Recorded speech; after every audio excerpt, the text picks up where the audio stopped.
Finally, after much delay. How's it going, everybody? I am so sorry. That's just all my fault. All my fault, but now we are ready to go live with Bloodstained, Curse of the Moon. This is pretty much a homage to like Castlevania 3, so you might as well just call it like Super Castlevania 3 EX Hyper Fighting Turbo Championship Edition. Up. Oh, yeah, my bad.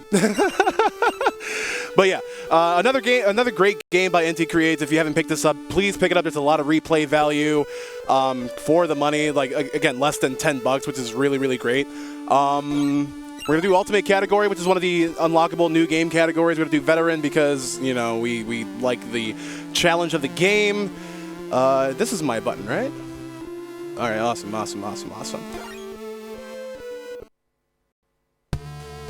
So the main story starts off, there once was a man who had been given the moon's curse by demons. That man was Zangetsu. Zangetsu's pretty cool, but that's pretty much all you need to know about this, all right? So we are go. Yeah. Welcome to Zangetsu. Densetsu. Just making sure that everything is all right. So this is, again, like I was saying, this is the ultimate version of the category. This gives Zangetsu the ability to be a complete badass. So basically, he is given all of these special abilities that he would have acquired otherwise in the main game. This gives him the ability to run super fast. He has a double jump. He has a crescent slash, and unique to the ultimate mode, he does have a charge slash, which we're going to be trying to demonstrate for the upcoming bosses and all that. So it's going to be cool.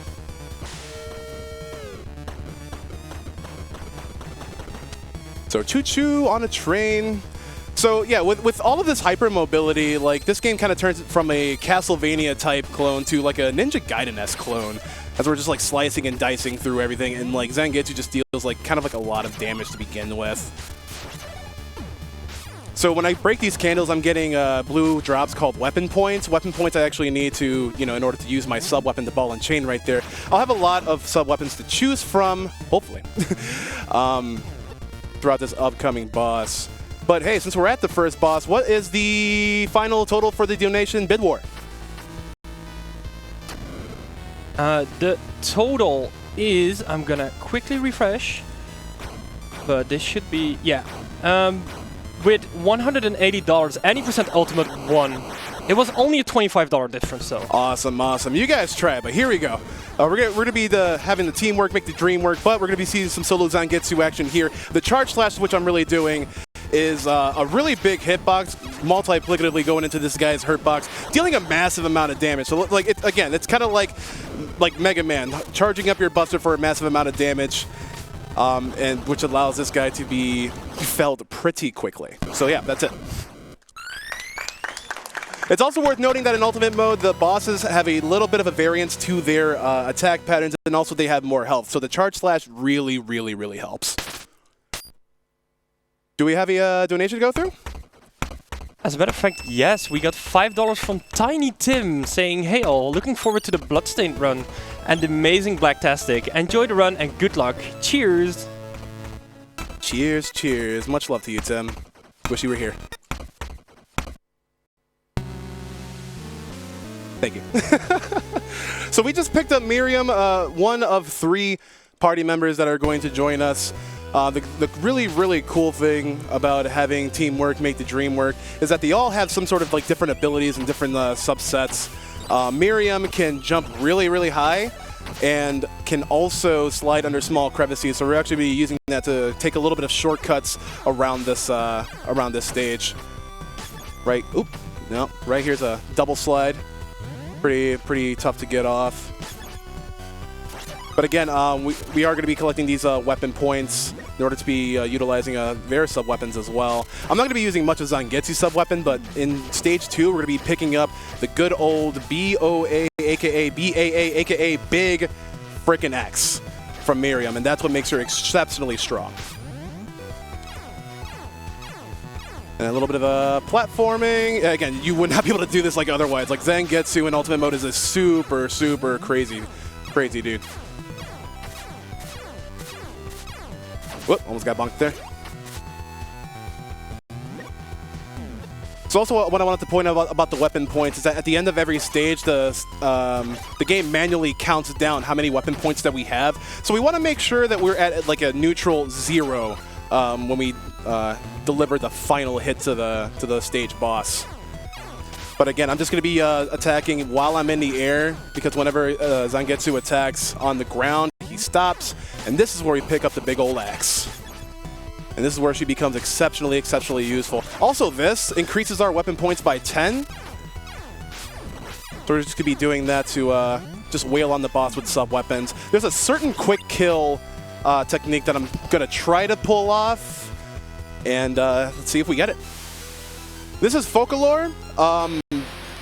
They don't appear in like the subsequent like Bloodstained games, so we're just going to dispatch them pretty quickly.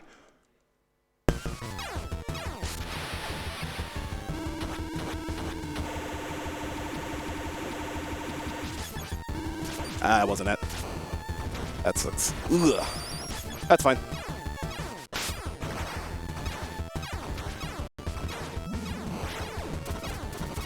Still get to stack within that hard shell.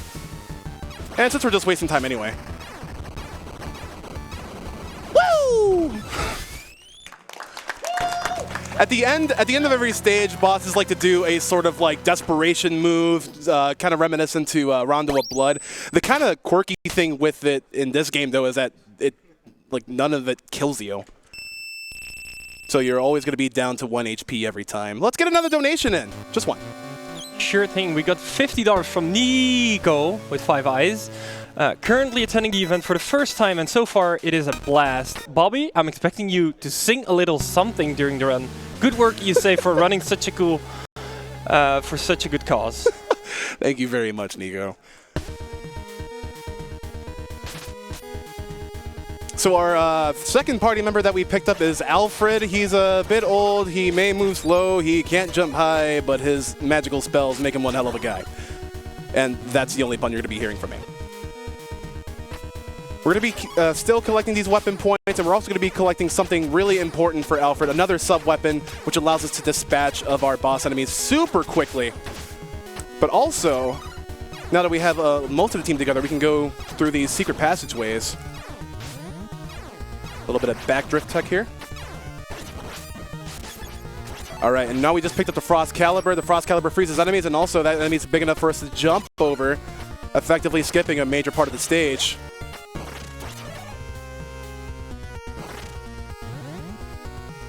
Now we're coming down here. I'm just going to be grabbing weapon energy till we have 30. And then up next is the Crusher Room, which I'll need a little bit of serious time just so I can see if I can maneuver there without anyone dying.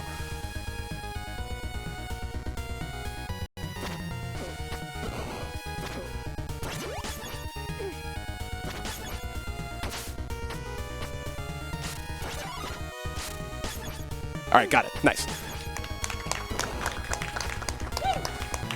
And if you thought that we were bleeding a little bit, the game kind of rewards you. There goes a little heart.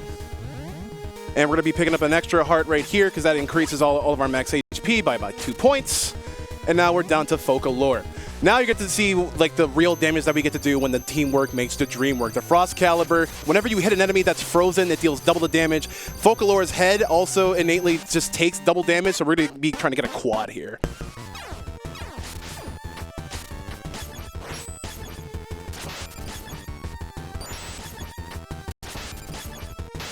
And Donkaru! Love it, love it, love it, love it, love it. Thank you, guys. Let's get through one more donation.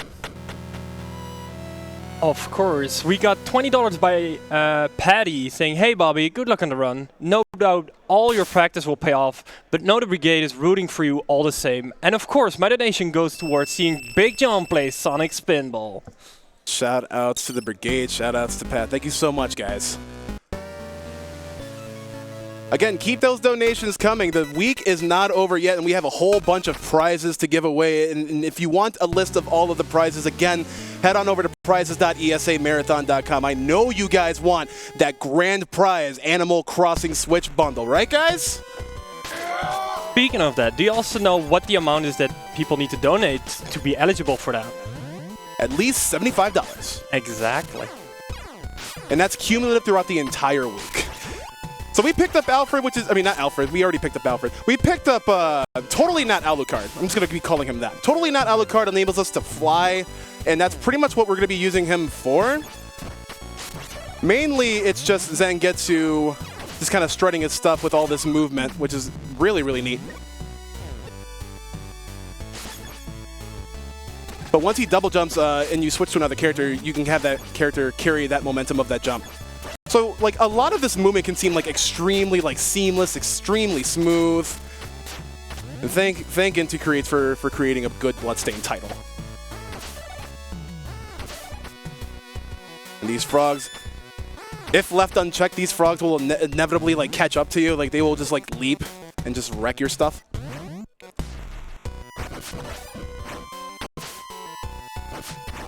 And again, teamwork making the dream work. He's a little bad. I like this tower climb.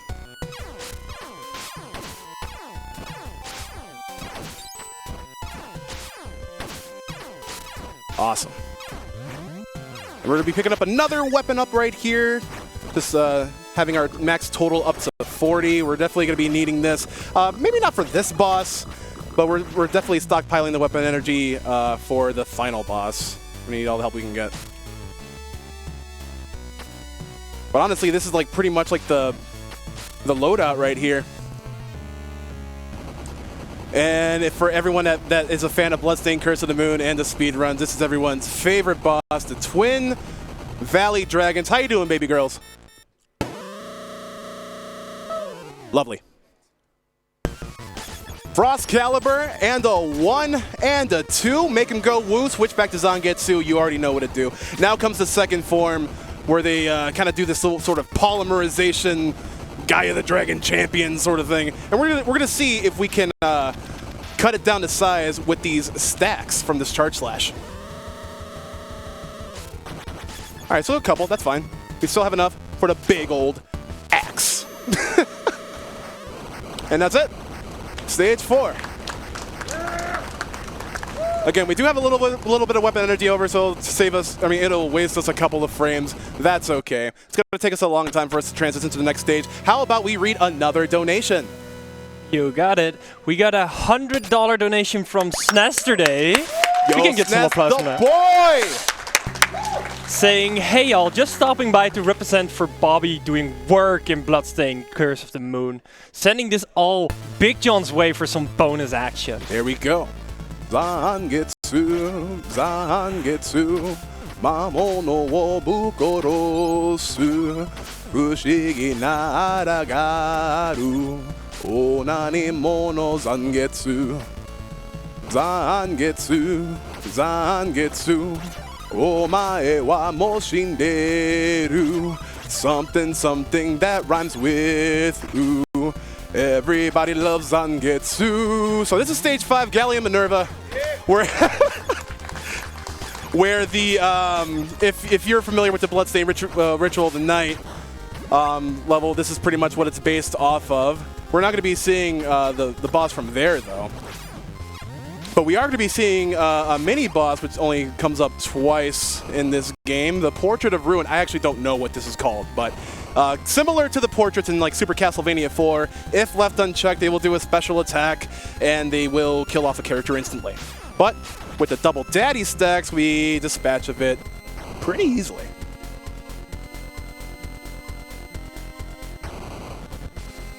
And again, we're going to be making use of our bat friend, going to small crevices. We picked up the Demon Essence here, which ups our damage by 1. And while that might not seem as much, that's actually like the perfect amount for me to cleave through these enemies, saving a little bit of time.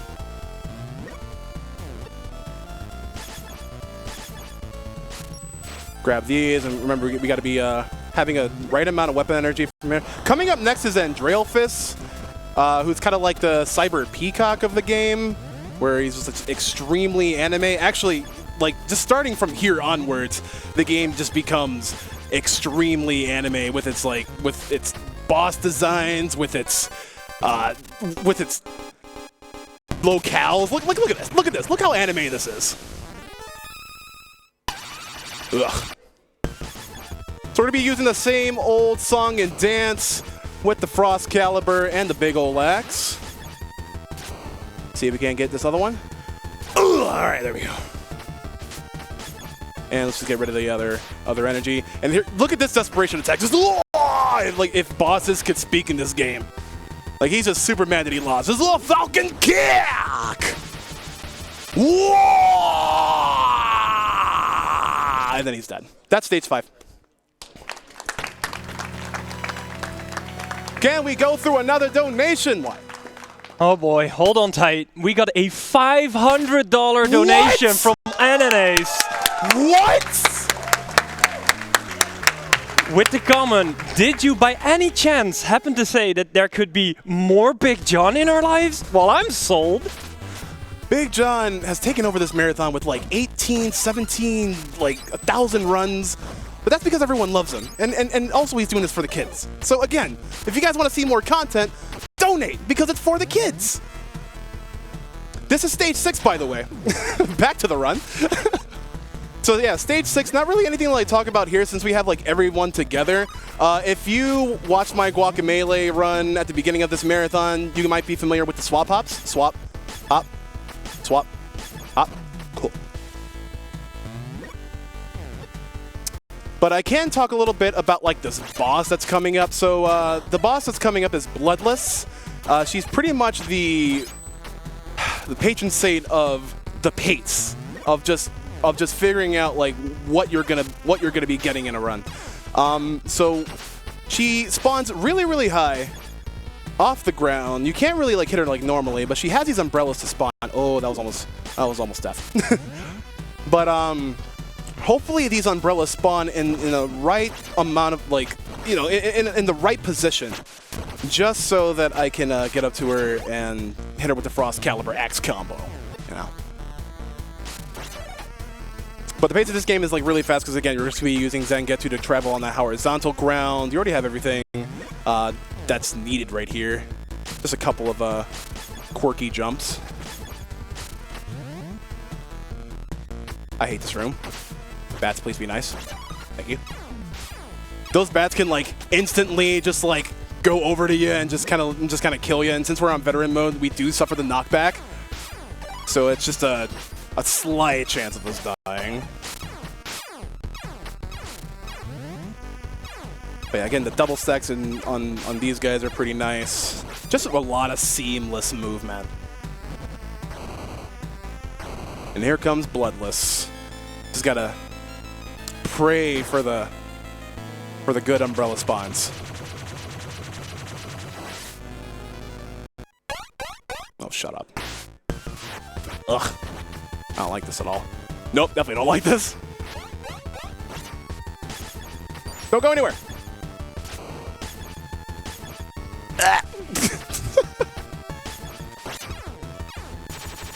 Fine.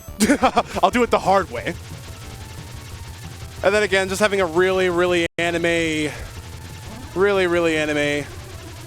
ending. Let's tell her to shut up. There we go. Shush.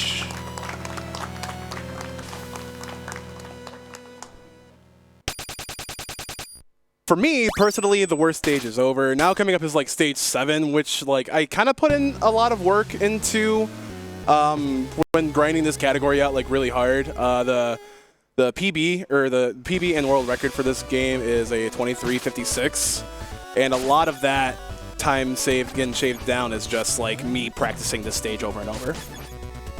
Oh. Darn it.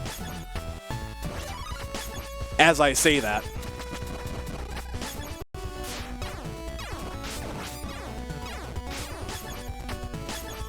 Alright, there we go. Since this is a marathon, I'm going to take 2 things. I'm going to take this, the armor, which reduces all damage suffered by 1. And just making sure that I have enough weapon energy to continue on with the stage. Do have to get a little bit of shortcutty action here. He is going to suffer a little bit of damage, but again, Jeeble is just... oh, that's his name, Jeeble. Totally not Alucard. Jeeble, right.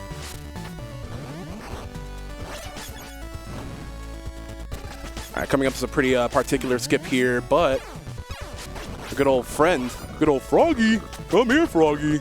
Hello, Froggy. Come on. There we go. And she's gonna have to suffer a lot of damage, but that's why I took the armor piece to begin with. If we were doing any % out of bounds, we would have seen like a really cool skip here. But you're gonna be seeing the second mini boss instead.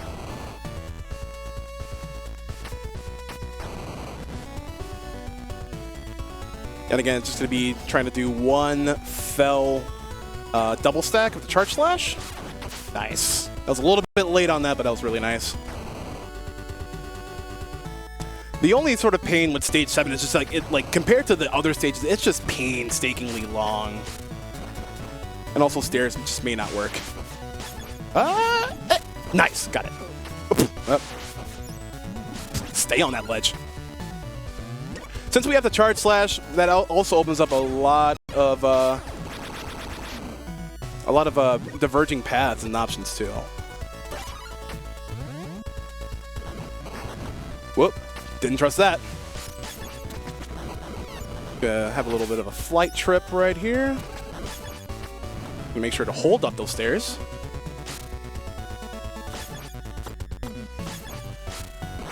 And then, yeah, just grab that. Just want to make sure that we're at 40, just so that we can pull off the Frost Caliber Axe combo. So. Alright.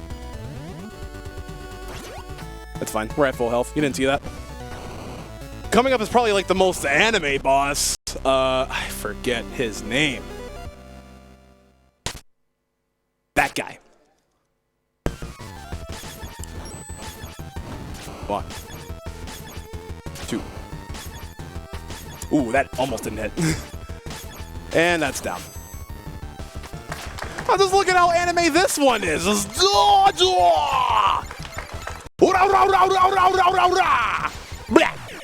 dead. We did it. Can we read off one more donation as we head off into the final stage? Sure we can. We have another $100 from Fluffy Squirrel. Oh, you guys are just too much. With the comment, probably won't be awake to watch it, but looking forward to the Sonic Spinball stuff. And here's the thing, if we make it happen, there will be VODs, so you can watch it whenever. Exactly, exactly. We are super close to $20,000 of a total raise, guys. I know that we can hit that pretty soon. So again, get your donations in. I have a fearful drop here. Ah! Nope, we're good. We landed below the trigger, so we had to go up the stairs to go down one screen. So be grabbing more weapon energy here. His, Alfred's flaming shield shields us against these locusts. I'm just gonna walk over here one more time to trigger this and open up another pathway.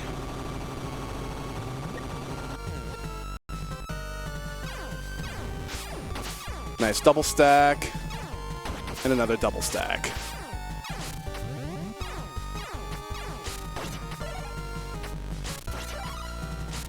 One, two, three. Awesome, awesome.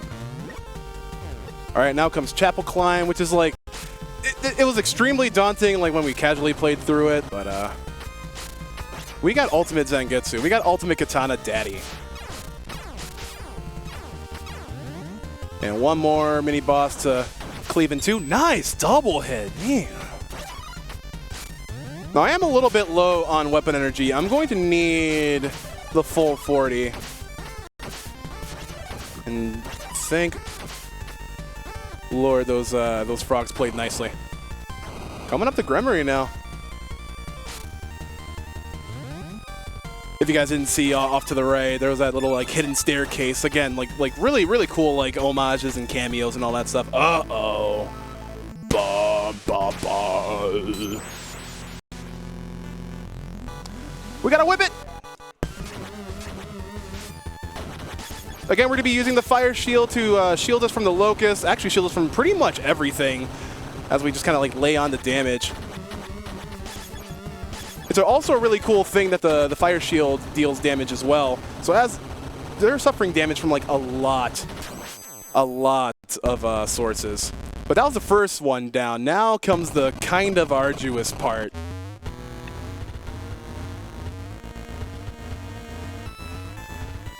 And as if you guys didn't already know, time's gonna be on the last hit of the boss. Can we make it a sub 25? Probably. So normally you wouldn't be able to hit Gremory while the weak point is their head so high up, but our charge slash is just enough height to reach it. So just as a safety strat, I'm just going to be using the fire shield. Again, get me some more weapon energy. Whoop. Time.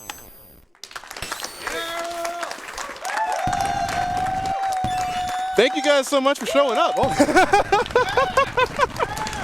Thank you guys who had donated for the bid war. Like Zangetsu only is a really crafty category all in itself. But when you see teamwork making the dream work like this, what could be better? What could be better? I think we have one donation more to read out, though. I can tell you. We have a $280 donation from Rusik saying, did someone say Big John and Sonic Spinball? And with that donation, we reached the incentive.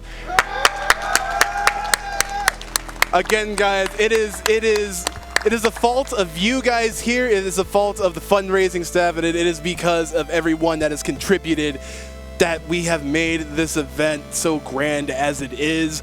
Again, we are raising money for Save the Children all week long. Get those donations in. We have so many incentives, so many prizes, so many runners here ready to demonstrate, strut their stuff in order for you to donate to Save the Children. That's going to be it from me. I had an amazing time performing speedruns for you guys. And up next is really, really, really cool games. So stay tuned, and we'll see you later.